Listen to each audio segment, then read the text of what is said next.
عرضية احمد عيد ما لقيتش متابع. احمد علي ممكن يسدد، وادي تسديده وجوه الجول. الهدف الاول لنادي الزمالك.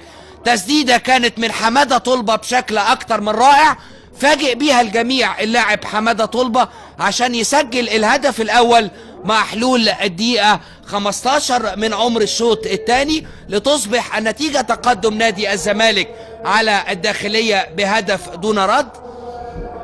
عدى حماده طلبه، هنشوفها في الاعاده مع حضراتكم. ادي الاعاده، عد ومر، خدمته الظروف ولقى السكه مفتوحه قدامه، قال لك ليه لا ما جربش حظي، وسدد تسديده قويه ما قابلوش حد من المدافعين، بتروح على طول في المرمى وتسجل الهدف الاول لنادي الزمالك. طبعا حماده طلبه وفرحه حماده طلبه والجهاز الفني والبدلاء بهذا الهدف. اكيد هدف من الاهداف الغاليه على حماده طلبه، لانه مش من اللعيبه اللي بتسجل بشكل مستمر مع نادي الزمالك. هنتابع بقى مع حضراتكم هل هيتغير. ادي اللعبه كانت اتلعبت من عمر جابر واصطدمت بايده.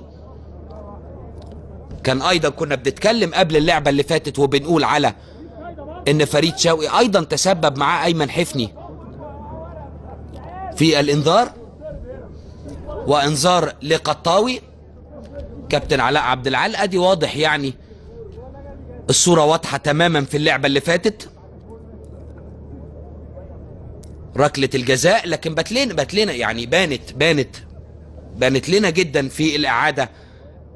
اللاعب احمد قطاوي كانت ايديه متحركه، ما كانتش ايده ثابته، وبالتالي الكابتن محمد الحنفي اعتبر ان عنصر التعمد موجود بشكل واضح.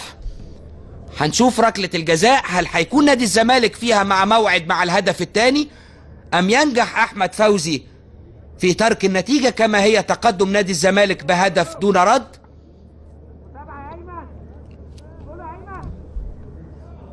وركله الجزاء مستني انه ياخد الاذن من محمد الحنفي حكم اللقاء، وداخل. والهدف الثاني لنادي الزمالك جوه جول. الهدف الثاني لنادي الزمالك، بينجح احمد عيد في انه يضيف الهدف الثاني لنادي الزمالك، لتصبح النتيجه تقدم نادي الزمالك بهدفين دون رد. هدف الاول كان سجله في دقيقه 15 من احداث الشوط الثاني اللاعب حماده طلبه، لينجح احمد عيد في اللقطه امام حضراتكم في ادراك الهدف الثاني في الدقيقه 26 من احداث الشوط الثاني.